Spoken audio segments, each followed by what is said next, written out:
Hey guys, tonight we're stepping into something warped. Not quite horror, not quite history.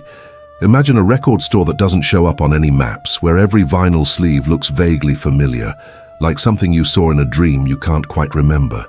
The store smells like static electricity and old leather. And every track, it plays a version of a memory you never lived. Welcome to the kind of place that only opens its door when you're too tired to tell what's real. You probably wouldn't survive this store in real life.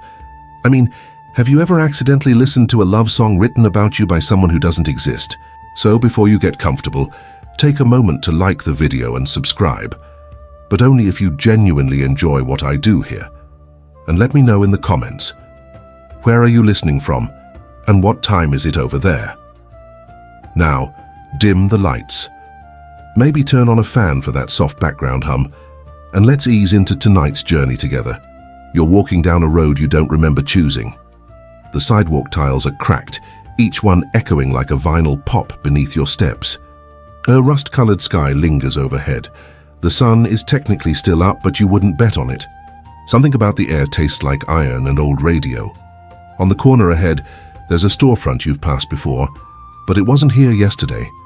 The sign just says, Vinyl Rewind, in a font that looks like it came from a 1974 television intro. The windows are dusty but not dirty, like no one's touched them in decades, but also like someone just cleaned them in a dream. You push the door open, and the bell above it rings, not with a chime, but with the sound of a saxophone riff. You chuckle a little. It's the kind of detail your brain would make up if it were dreaming. But you're not dreaming. You feel the doorknob. You smell dust, cedar, and ozone. Inside, it's dim, but your eyes adjust quickly. Rows and rows of record bins stretch endlessly, each filled with vinyl sleeves, some warped, some pristine, some with holographic covers that shimmer with non-existent light. And behind the counter, barely lit by the flicker of a lava lamp, stands a man with a ponytail and a Joy Division shirt.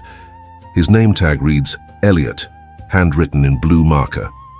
"You made it," he says, as if you had RSVP'd to a private event.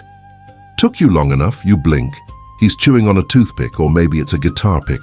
"I've never been here before," you say, though your voice sounds far away, like it's coming from the speakers of an old car stereo. He smirks. "You've been here in the background noise of other places. Airports, dreams, hotel lobbies. That's usually how people find us." You glance down at the nearest bin. The top record is called The Static in Her Smile by an artist named Velvet Cellar. The cover shows a woman with a television for a head, smiling. You flip it over. Track names include Rewind My Ghost, Marrow FM, Goodnight Frequencies. You've never seen or heard of it before, but one of the track titles rings inside your chest like déjà vu. You pick it up. It's heavier than it should be. "None of these are real," you whisper. Elliot doesn't look up. "Oh, they're real. They're just not from here." You raise an eyebrow. "We sell albums that were recorded but never released," he continues. "Songs written in timelines that got cancelled. Artists that never made it past age 6. Radio stations that never got funded. And people buy them? They don't buy." Elliot shrugs. "They remember." You turn to one of the speakers tucked in the corner. It's playing something slow, almost underwater sounding. A woman's voice croons in a language that feels ancient and brand new all at once. It's haunting, gorgeous, sad in a way you can't place. You ask him what it is. "That? Oh, that's from 1991. Well, a 1991. Somewhere between Yugoslavia and an America that kept Betamax as standard." You laugh.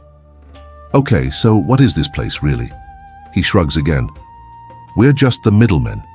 Music like this doesn't like being forgotten." You pick up another album. It's titled Songs for a Planet That Never Formed. The artist is listed as The Rain Delay. On the back is a warning. "Do not play after 3:33 a.m. unless supervised by a lucid dreamer." You laugh out loud. He doesn't. "Some records are more sensitive," Elliot says, his tone suddenly lower.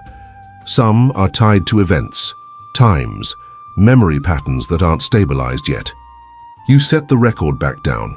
There's a faint tremor in the floor, like a subway rumble, but you're miles from any station. You glance at the back of the store.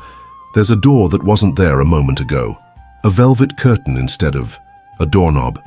Faint light leaks through the seams, flickering like candlelight at a seance. You look back at Elliot, but he's gone. In his place is a turntable, spinning. A record is playing. The title is Track 1 Where You Begin, and it's your voice on the record, whispering something you don't remember saying. Your knees feel soft, like your body is being tuned slightly off frequency, and then the curtain rustles, just slightly, as if inviting you in. But you haven't moved yet. Not yet. You haven't moved, but the curtain has. Just a little more now, like it's breathing. The air around it flickers, not from heat, but like an old VHS tape warping at the edges. Something behind it hums low, the way a record does when it's spinning without the needle down. You take a step forward. The floor creaks, not with age, but with familiarity. Like it remembers you. You don't remember it, though. That's the trade-off, isn't it? Some places remember you too well. Others make you forget on purpose. You part the curtain.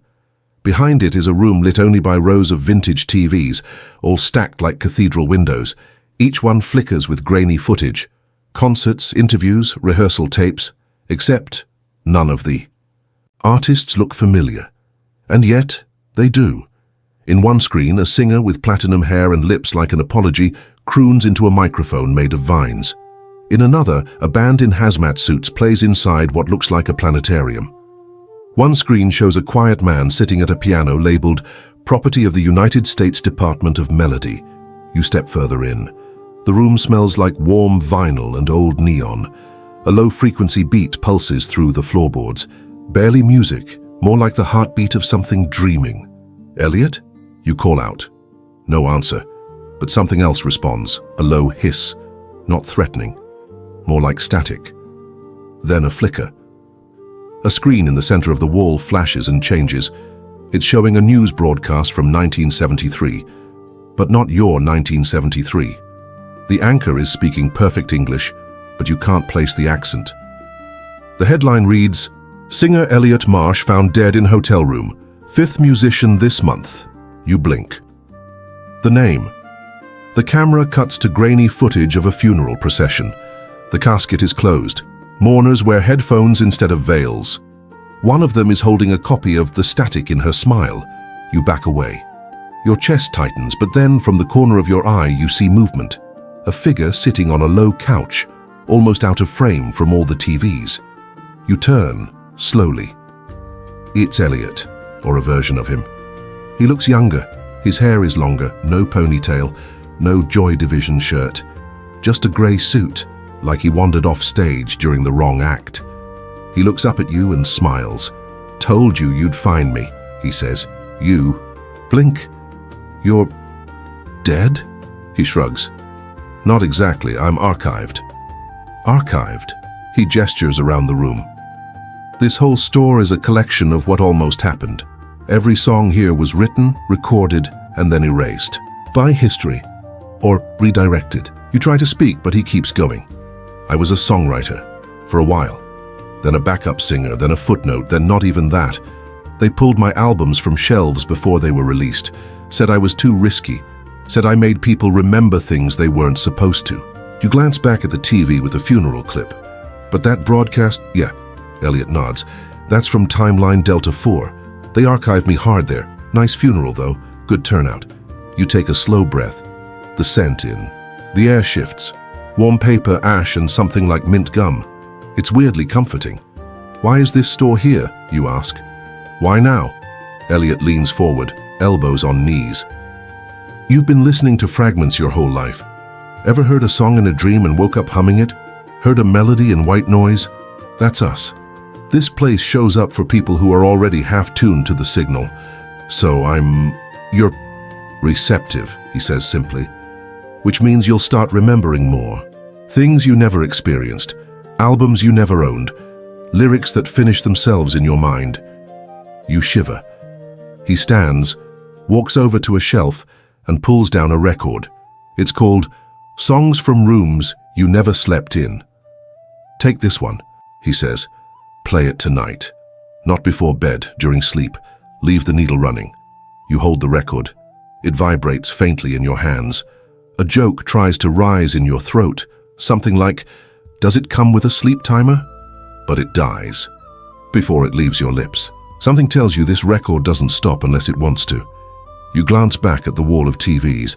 Every screen has gone blank now, except one. It shows you, standing in the store holding the record, but you're not moving. You're just frozen. Like a paused tape.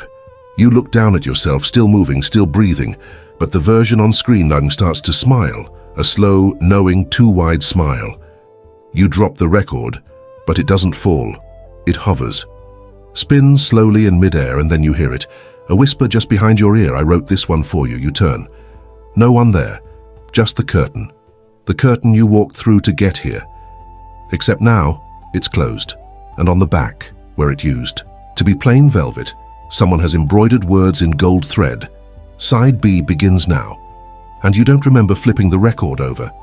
The curtain doesn't open again. You stare at the words stitched into the velvet. Side B begins now, as if expecting them to change, to glitch, to reveal something behind the fabric. But they don't. They stay gold and still, like a locked screen on a forgotten phone. You reach for it, fingers brushing the surface, and the texture surprises you.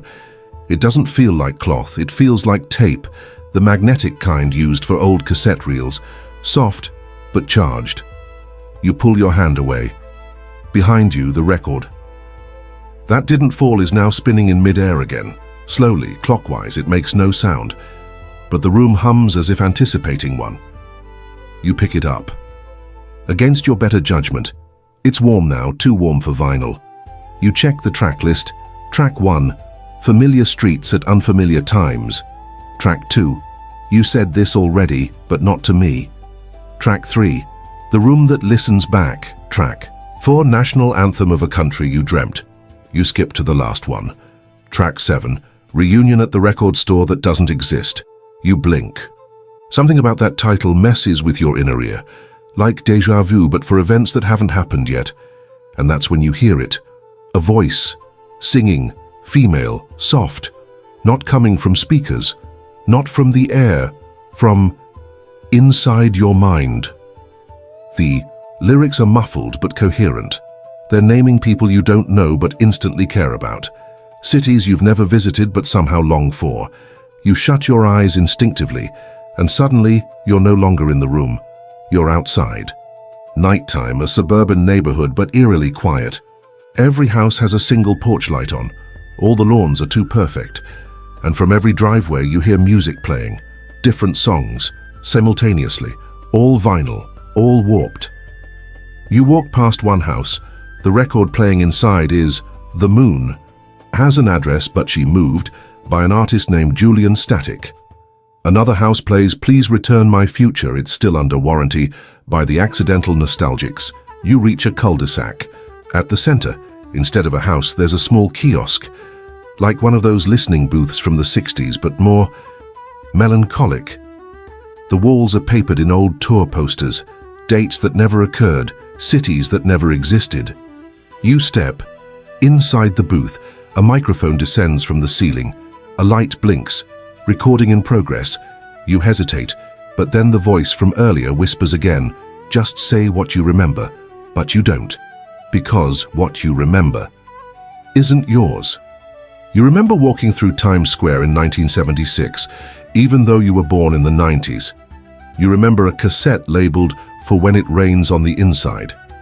You remember a concert where no one clapped because everyone had already heard the encore in a dream the night before. You remember music being banned in certain towns, not for obscenity, but for being too accurate. And above all, you remember Elliot, except this time, you're on stage with him. He's older, tired, holding an acoustic guitar made of something that looks like glass. He plays 3 notes and the lights flicker. "Careful," he says without looking at you. "This part's delicate. You don't know what to do. You don't know what's real. But you do know one thing. You're not the first person to come through the curtain. And you won't be the last, because then, like a match lighting in a cavern, you recall something said at the beginning, something half joking but now painfully clear. You've been here in the background noise of other, places. This isn't just a record store, it's a reverb, a resonance. It's what happens when too many forgotten songs start remembering you. You step out of the booth.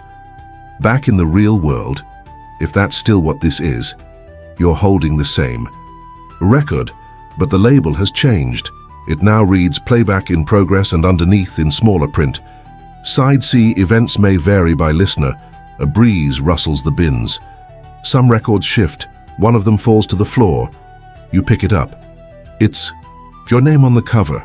No artist, no label, just your name. And the album is titled The Time You Almost Knew.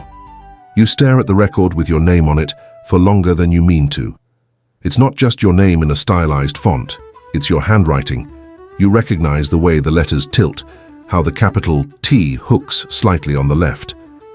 No one else writes your name like that. Not even when they're trying to fake it. You flip the record over, half expecting to see gibberish or blank space. Instead, there's a single track listed. Track 1. You Were Almost Here. That's it. No time code, no featured artists, no genre hints. Just a quiet accusation. You were almost here, like the album is disappointed in you. You slide the vinyl from its sleeve. It's translucent, not clear, ghosted. You can barely see your hand. Through it, like you're holding a memory that isn't done forming. The label in the center is a mirror. You catch your reflection for a second, and in that second, your eyes look older, tired. Like you've been listening to something for far too long. There's a turntable now, of course there is, sitting on a small table where nothing was a moment ago. It looks like it came straight from a 1979 Sears catalog, if Sears had ever designed tech that could manipulate time signatures. The stylus is already hovering, waiting. You place the record down almost reverently. The needle lowers itself and everything shifts. The world around you pulses once, like someone dropped the bass on an ambient track made of your own thoughts. The record doesn't spin. You do. Suddenly you're not in the store anymore. You're walking down a sidewalk in a city you've never seen but deeply recognize. The street signs are in English, but the fonts are wrong. Helvetica with serifs. Comic Sans used unironically. A bus drives by, plastered with an ad for a band called The Dissonant Century. Tour dates include places like Minneapolis, Ontario, and West Berlin, California. A woman in headphones brushes past you and whispers, "Don't forget, the bridge." You whirl around, but she's already gone. You find yourself heading toward the sound. It's not music, not yet. It's the suggestion of music. Like someone's humming inside your skull but hasn't committed to a melody. Up ahead, you spot it, a massive mural painted on the side of a 4-story building. It shows a record store. Your record store. The Vinyl Rewind. Even has the same cracked neon sign blinking like a tired lighthouse.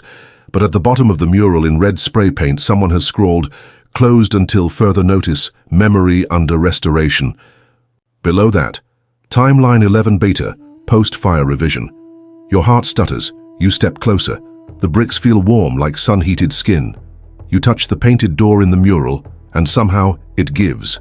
You fall forward. You're inside the record store again. But everything's wrong.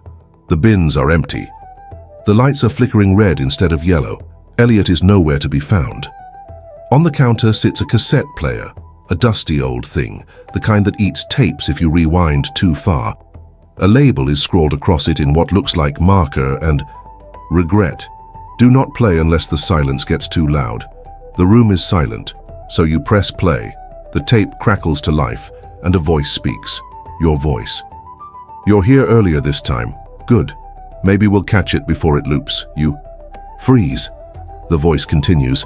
"You've played the record already, right? The one with your name. If not, stop this tape. You'll ruin it again." You have no idea what's going on, but you do know one thing. The air has changed, heavier now, like you're deep underwater and the surface just moved farther away. 3. Tape continues. This place exists between frequencies. When music gets forgotten too fast, it doesn't disappear. It compresses, folds in on itself, becomes location. You look around. You understand now.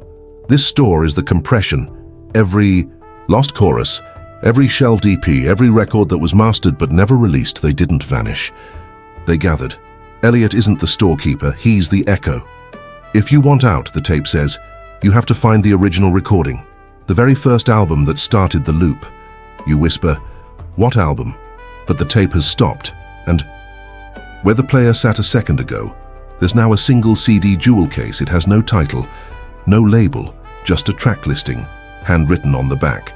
Track 1, the first song you ever forgot. You pick it up. The case is warm, so is your chest. The fan above you kicks on, blowing softly like applause after a one-person show, and somewhere, faintly, you hear Elliot's voice again. But this time, he's singing. Elliot's voice echoes through the air like it's been trapped in the rafters, waiting for someone to press play. It's not a polished studio recording. It sounds like a home demo, complete with a faint cough between verses and the squeak of an old stool under him. The lyrics aren't profound, but they're honest. The kind of song someone writes when they think no one will ever hear it, which apparently was once true, but now you're hearing it. And the room is listening too. You clutch the jewel case tightly, half expecting it to vanish in your hands. It doesn't. Instead, it pulses faintly with warmth. A heartbeat maybe, or a countdown. The lyrics shift mid-line, not just in tone, but in tense. One moment he's singing about the girl I once met at the wrong train, and the next it's the train that never came back after she left. The melody keeps adapting, like it's rewriting itself based on what you almost remember. It's haunting, not because it's eerie, but because it's almost right. You step forward. The bins are empty, but the store feels full, packed even. Not with people, but with presence, like a sold-out crowd holding its breath backstage. Then the lights flicker again. Not red this time, blue. Soft and calm. And in that glow you see the display. One record. Centered. Spotlit. It's resting in a glass case, the kind museums use for ancient texts or cursed heirlooms. There's no title on the front. But on the display plaque below, etched in metal, are the words, "The original session recovered but unconfirmed." You approach it carefully, the same way you'd approach a memory that's too raw to say out loud. You place the CD jewel case down next to it. The display reacts, shifting, like old magnetic tape unraveling inside the walls. You glance around, the ceiling is gone. Not collapsed, just faded. Above you, the sky has turned into a vast, rippling sheet of speaker fabric. Clouds move across it like sound waves. Somewhere far above, you hear a DJ whispering backwards. You turn back to the glass case. Elliot is standing there now, but this time he looks new. You don't know how to explain it. He's wearing a denim jacket, holding a clipboard, like someone halfway through a sound check.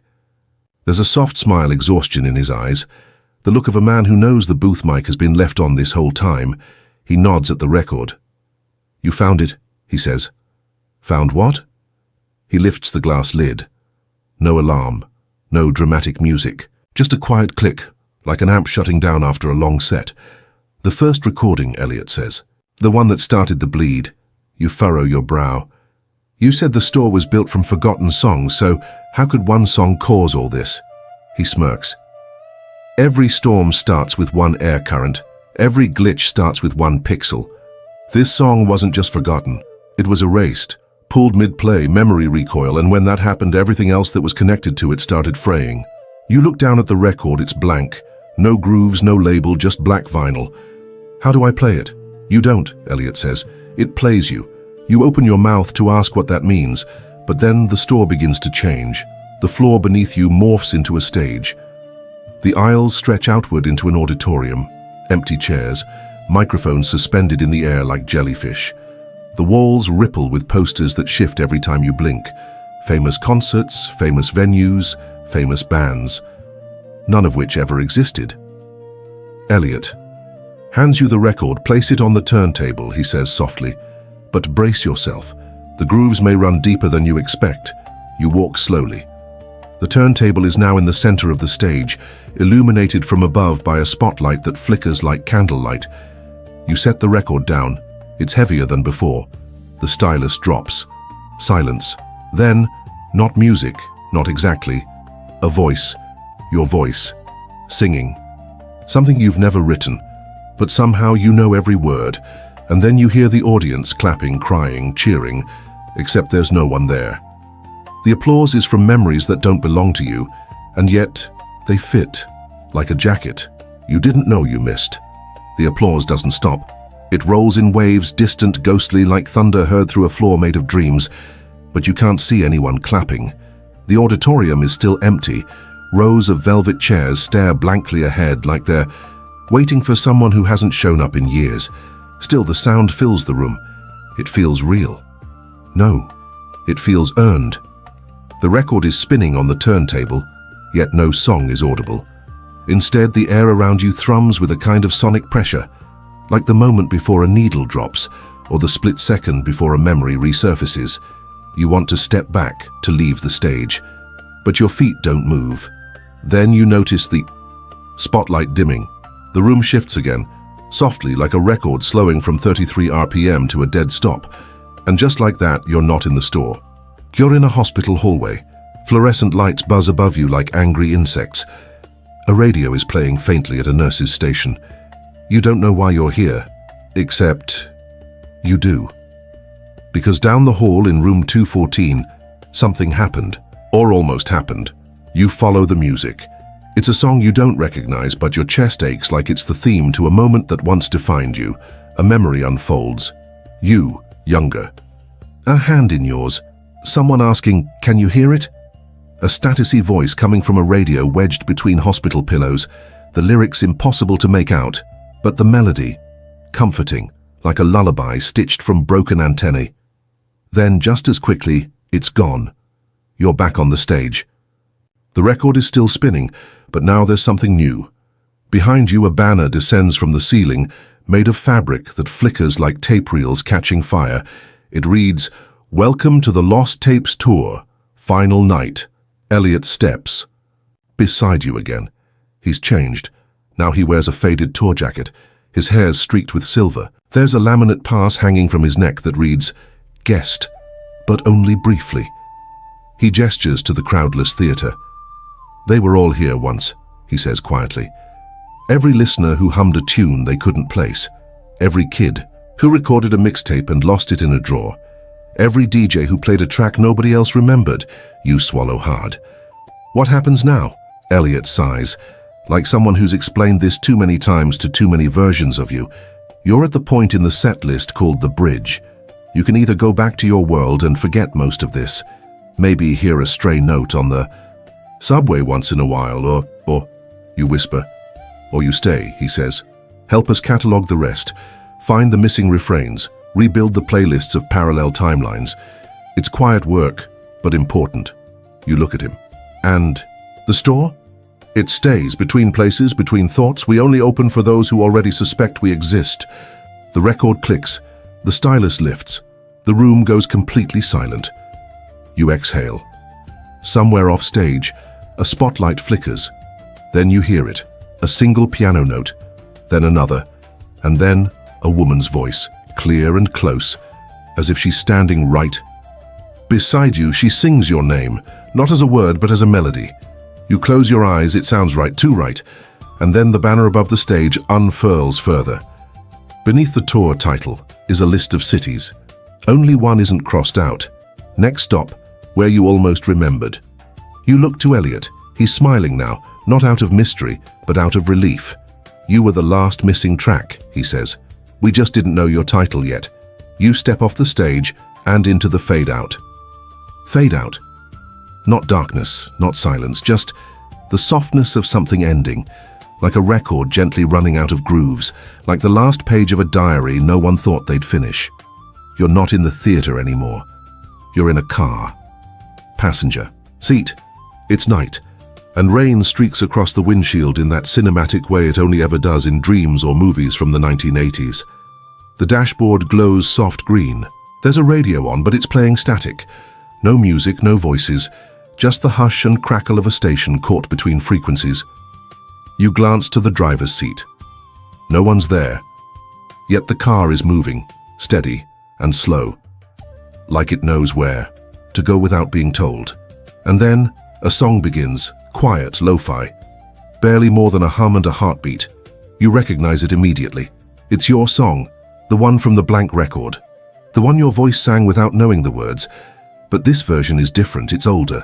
Worn, like it's been dubbed onto 100 cassettes and played in 100 quiet bedrooms, each time a little more distorted, a little more real. Outside, the car window, the world scrolls past in loops. You see that mural again, the vinyl rewind storefront painted on brick. You see the woman in the silver windbreaker, now holding a Walkman. You see Elliot, young and old at once, standing under a streetlight made of headphone cables, waving with a look that says goodbye and hello at the same time. Then the radio cuts out, a click, and a voice breaks through. Female, calm, mechanical but warm. Playback complete, archive synced. Would you like to begin again? You blink. The car slows to a stop. Ahead of you a new road begins, empty, moonlit, stretching farther than you can see. You don't answer the voice, because now you understand. This wasn't a dream. This wasn't even a story. It was a loop, and you've heard it before, just not in this version. You open the car door, step outside, and the world smells like vinyl again, dust and heat and memory. You walk. The air hums. Somewhere nearby a guitar string tunes itself, and then in the distance you hear it, that same record store bell, saxophone, not chime, same as the beginning. Only now, you're the one behind the counter. You glance down, a name tag. Written in blue marker, it says, you. No job title, no last name. Just a quiet, permanent welcome. The bell rings again. Someone walks in. They look tired, confused, maybe even a little scared. You smile and say what Elliot said to you. You made it. Took you long enough. The shelves are full now.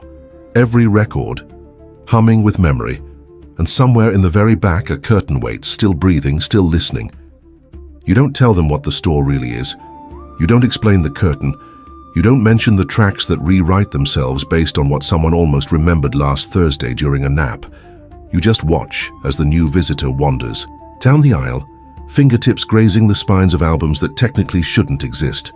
They pause at one bin marked unreleased but deeply familiar. Good choice. You remember that bin, first one you ever touched.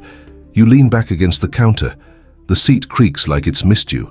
The lava lamp on the shelf behind you flickers, red, then blue, then a color you don't have a name for, but feels like déjà vu set to rhythm. From the speakers, a track fades in. It's ambient at first, but then a voice, your voice again, enters like smoke curling under a locked door. Not singing this time, speaking. A spoken word piece maybe. Or a confession recorded accidentally onto side B of an unlabeled tape. This is where songs go when no one believes in them anymore. The visitor shivers and looks up toward the speakers. Yep, you did that too. They move deeper into the store. And as they vanish around a corner, the lights above the bins brighten ever so slightly, reacting to curiosity like motion sensors tuned to memory. Then, footsteps. From behind the curtain, you freeze. Not with fear. With recognition. You didn't hear it open, but now it's open. And from beyond it, a sound emerges, a familiar sound.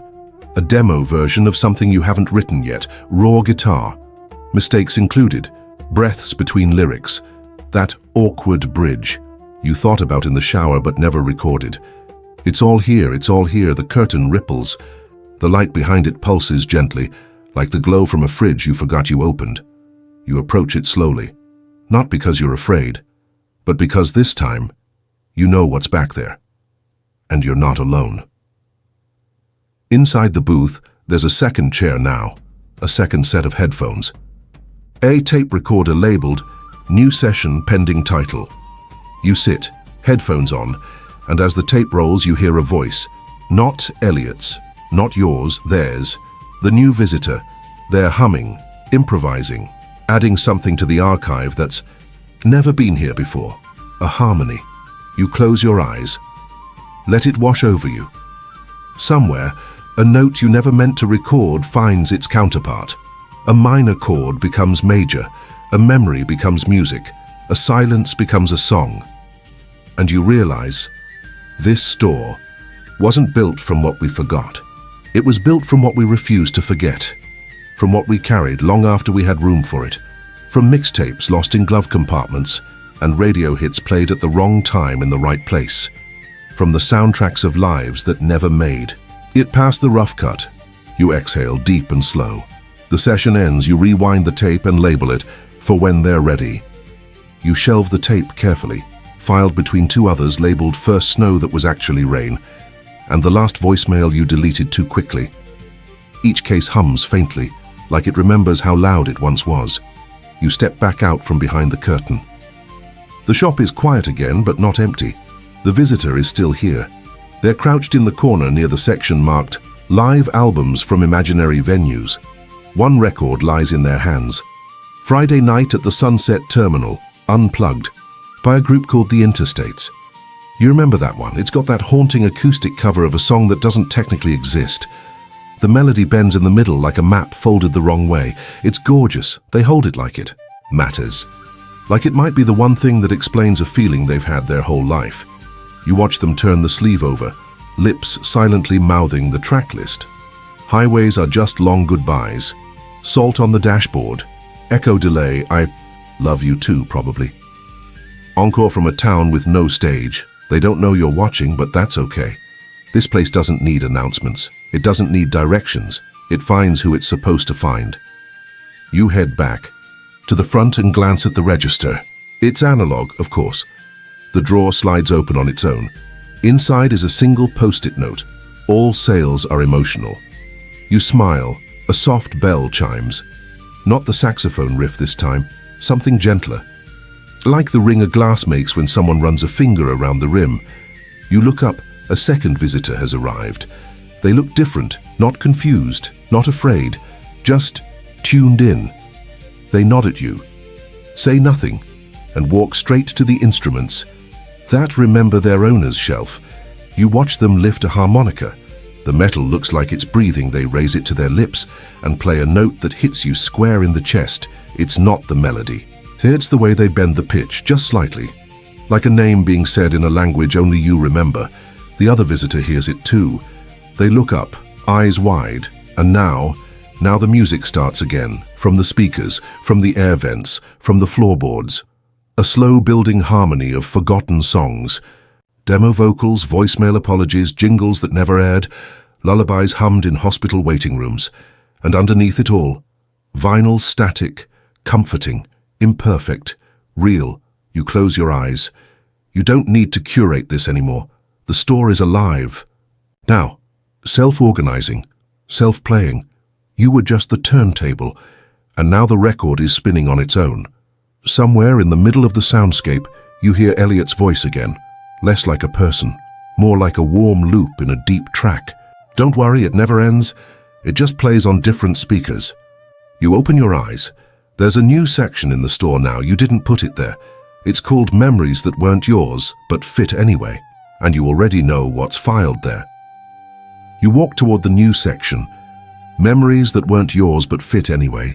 Even the sign looks different. Less like it was printed, more like it just appeared after being imagined too many times by too many people. The letters shimmer like heat rising off pavement. This corner of the shop feels softer, quieter. Not because the music has stopped, it hasn't, but because the tracks here don't need to be loud. They're not the kind of songs you dance to. They're the kind you hear on the second loop of a playlist at 2 a.m. when your phone's face down and you think no one's listening. You scan the shelf. First title, Conversations You Never Had With Your Father. Spoken word, ambient guitar. Next to it, That Summer You Think You Remember But Didn't Happen Except Emotionally. Folk, field recordings, gentle static, and another, Mixtape Found in Someone Else's Glove Compartment. Various artists. Genres unclassified. You run your finger along the edge of the shelf. It feels warm, like sunlight that waited too long to fade. And then, tucked in the back, you find a small record. No sleeve, no label, just a tiny handwritten note attached, with a piece of yellowing tape. This one's not finished yet. You pick it up. It doesn't feel like vinyl. It feels like intention, like someone once meant to make this song. They just didn't get around to it. Or maybe they did, but no one ever listened, which in a place like this is basically the same thing. You look to the record player near the window. It's changed again. Now it looks like a portable suitcase, model from the 60s, the kind a kid might have used to play Beatles singles or bootleg horror audio dramas. The tone arm is chrome, and the felt on the platter is worn in just the right way, like someone played only one song over and over every night for years. You set the unfinished record down, gently, and as the stylus drops, you hear nothing. At first, then faintly, a voice, not singing, not speaking, just breathing. A mic check, a laugh, a door closing in the background. This is a demo, a recording before recording. The room hushes. Even the other visitors stop browsing, as if the air itself is holding its breath for whatever comes next. Then, a guitar string plucked twice, and then, hey, if anyone ever hears this and the voice is cracked, unsure. This is what I wanted to say, I think, a pause. Long enough that you wonder if the recording's over, and then, you weren't crazy. You did hear that song once, I just didn't finish it, I didn't know how. Something twists in your chest because you know now. That voice? It's someone you almost became. A version of you that chose the other fork in the road, the one that didn't lead here.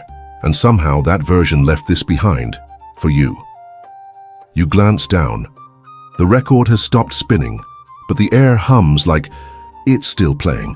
The other visitors are staring at you now, not with judgment, but with something gentler. Recognition.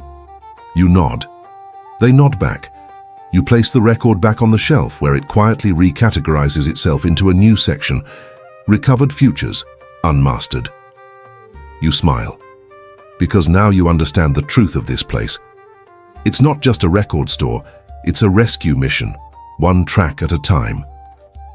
There's a new smell in the air now. Warm magnetic tape, sandalwood, and something faintly metallic, like the scent of rain right before it falls. The record you just played may be silent now, but it left something behind. A tone, maybe. A presence. You. Glance around. The shop has changed again, not drastically, just subtly. The shadows are a little longer. The ceiling fan is now spinning backwards. And in the distance, a radio behind the counter plays a faint jingle that repeats the phrase, broadcasting from somewhere near yesterday. You step past the recovered futures shelf and find yourself near an old photo wall. Except the photos aren't photographs, they're album covers that never existed, each one framed like a memory. Some are in color, some in black and white. Some look hand-drawn, as if a teenager once imagined their dream band, sketched a fake cover, and stuffed it in a shoebox under their bed. You walk slowly. Your eyes land on one frame near the bottom. Twassi Volume 0, Songs from Before the World Was Loud. The artwork is minimal, just a lone figure in headphones, sitting on a rooftop under a quiet sky. And then, without warning, the lights cut. Not sharply. Just softly gone. The entire store dims like someone turned the sun to standby mode. You hear the click of a tape starting somewhere far off. Then, footsteps. Not yours. You turn, and there he is, Elliot. Different again. This time in a dark suit, shirt open at the collar, barefoot. His eyes are distant, like he just woke up from the middle of someone else's dream. He doesn't say hello, just steps past you and kneels by one of the old listening booths. He sets a reel-to-reel tape on the spindle, threads it carefully. His voice is calm, almost whispering. This next one never had a home. He hits play and the sound that emerges is impossible. It's not one track. It's many, layered over one another like geological strata of forgotten radio waves. You hear a voice message left but never sent, a child humming an original tune into a plastic microphone, an orchestra tuning up but never playing. A slow jazz solo that feels like it's apologizing for something. Laughter. And underneath it all, barely audible, a voice, yours, saying, "We should have recorded this." The booth glows faintly now. Pale blue. A sign on its side flickers. To life. Booth 3, for unfinished goodbyes. Elliot stands again. He looks at you. "You have one," he says. You hesitate. "An unfinished goodbye," he clarifies. "Everyone does. The tape only works if you say it out loud." You swallow. It rises before you can stop it. That thing you didn't say, that message you almost left, that moment at the bus stop, or the airport, or standing beside someone who didn't know you were trying to memorize the shape of their silhouette. You step into the booth. It smells like old paper and the beginning of something. The microphone crackles. A reel turns. The red light blinks. Recording. You take a breath. You say it, and it's not eloquent. It's not even fully formed, but it's yours. It lands on the tape like dust on a needle. Delicate, imperfect, real. You step back. The booth door closes behind you on its own. The sign outside updates, track saved. Elliot gives you a soft, sad smile. You'd be surprised, he says, how many lives get lighter after they leave something here. Then he points toward the back of the store, where a new door has appeared. It's painted with the same color as the frame on your unfinished song. A post-it note is stuck to it. You walk up and read it. B-side material. Handle with care. You push open the door. It doesn't creak or click, it just sighs like something long tired of being closed.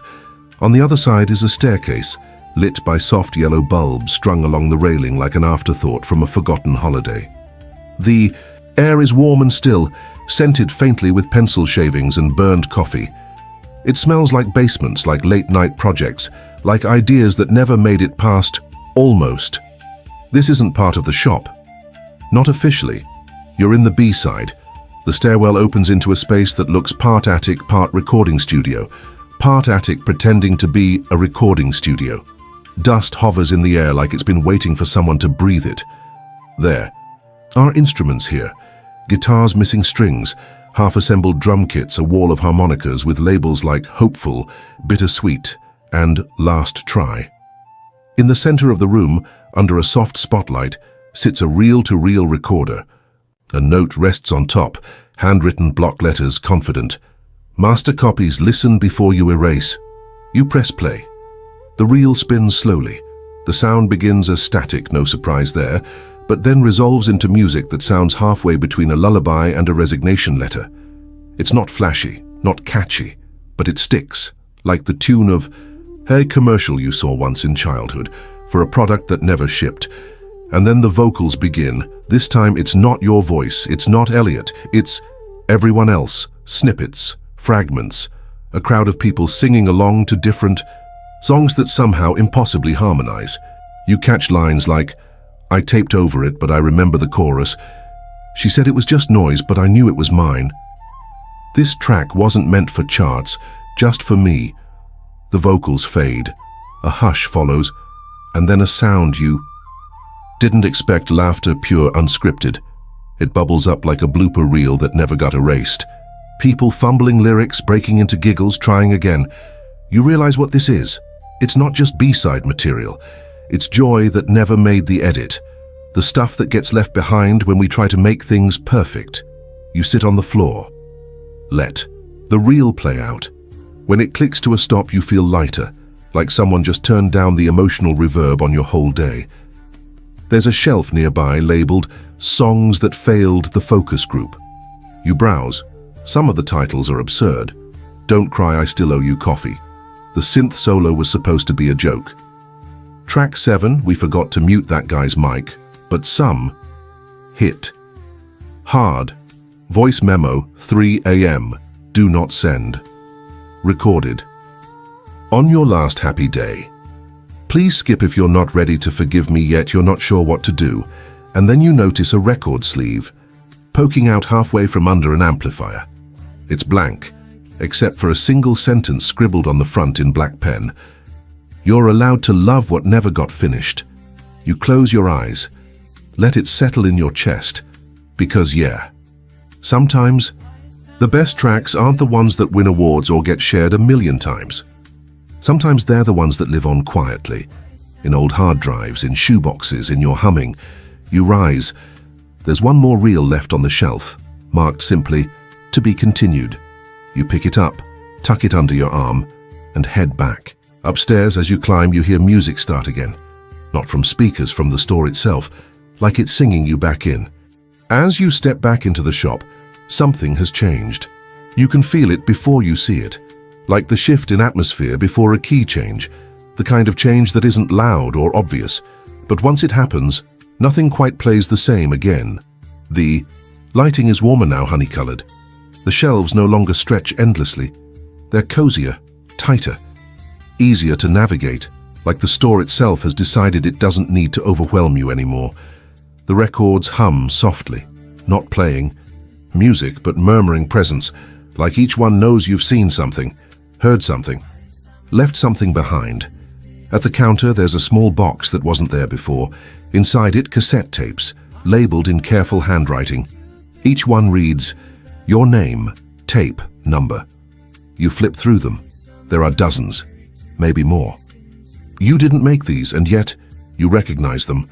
Tape 1, that laugh you only heard once in the rain. Tape 7, a voicemail that never made it past the draft folder. Tape 12, the way someone said goodbye without using the word. You pick up tape 24, it's labeled, that one morning you felt okay for no reason. And you realize, this store didn't just collect songs that were forgotten, it's been archiving. You not in a creepy surveillance kind of way. In a compassionate, hey, that mattered even if you didn't keep it kind of way. A second box sits behind the first. Smaller, newer. Only one tape inside. This one labeled, the first song you haven't written yet. It's blank. You take it anyway, because maybe the next time you're humming to yourself in the kitchen, or walking alone with your earbuds in, or staring at the ceiling at 3:12 a.m. with no one else awake, maybe then you'll start recording. And maybe that's the whole point. You glance around, the visitors are still here, browsing, humming. One of them is sitting cross-legged in the aisle, headphones on, eyes closed. Another is dancing slowly, like they're swaying with someone who isn't here, but used to be. You step back behind the counter. The register pings softly. No sale, just a receipt printing itself. It reads, "Thank you for remembering." And underneath, "You may now exit through the track you entered on." You smile because you know what that means. You walk toward the door. Not the front entrance, not the curtain, but a side door that's been here the whole time, waiting to resolve like the final chord of a song. As you reach for the handle, the music fades again, not into silence, but into something even quieter. Understanding. You turn the handle slowly. The door doesn't swing open. It dissolves, not dramatically. No bright light, no gust of air, just a gentle transition, like fading out of one song and into the next on a playlist you didn't realize was shuffled. You step through, and now you're outside, but not outside like before. The sky overhead looks normal at first glance. Blue, scattered clouds, sun in the right spot, but the shadows are wrong. They fall at half beats. They stretch in directions they shouldn't. It's not unsettling, it's kind of beautiful. Like walking through the chorus of a memory you didn't know you still had access to. You're on a street familiar, but impossible. The buildings are stitched together from eras, mid-century diners next to neon-lit arcades next to corner stores, with radios in the windows. Everything looks slightly borrowed, as if the world itself was assembled from liner notes and movie scenes you almost forgot. You walk, past a payphone ringing with no cord, past a poster for a concert scheduled in someday, probably, past a mural of Elliot, half shadow, half smile, with the caption, "He never toured, but he played everywhere." People pass you, some look like you, some look like who you used to be, others look like who you tried very hard not to become. But they all nod as they pass, like you're in the club now. Somewhere music plays, a quiet track, acoustic, imperfect. Someone is singing, "When the world won't listen," you hum it to yourself. When the world forgets, you file it on a shelf. You find yourself smiling without realizing it.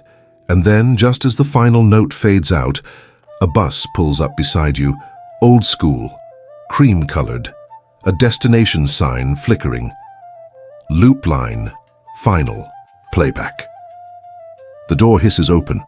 The driver doesn't speak, just tilts their head toward the empty seat near the back, next to a window half-steamed with someone's breath. A record sleeve is tucked between the cushions. You sit down, pick it up. It's the one, your album, the one you didn't write, the one you might still write, the one the store remembered on your behalf.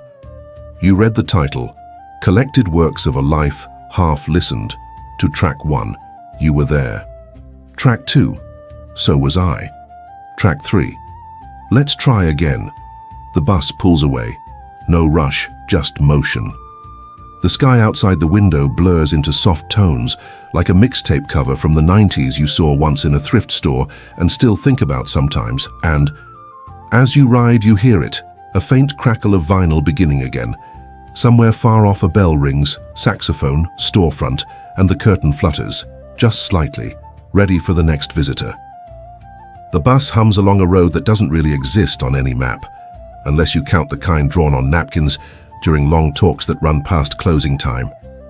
You sit quietly, the record still in your hands. It's lighter now, as if finishing the story reduced the weight of all the things you never said. Outside the window, the scenery changes, like a slow dissolve between scenes in an old film reel. There's a beach you only visited in a dream, a diner you've never eaten at, but remember, the smell of a city skyline built entirely from sounds you forgot to turn into songs. No one else is on the bus. No one needs to be. The speakers overhead crackle to life, not with music this time, but with a voice. Yours, a line from a voice memo you once recorded and deleted before you finished. I don't know if this will matter to anyone but me. It trails off, but the sentiment stays. The driver glances back at you, just a reflection in the rearview mirror. Their eyes are kind. Next stop. They say gently, final track. The bus slows outside the window. You see it, the vinyl rewind.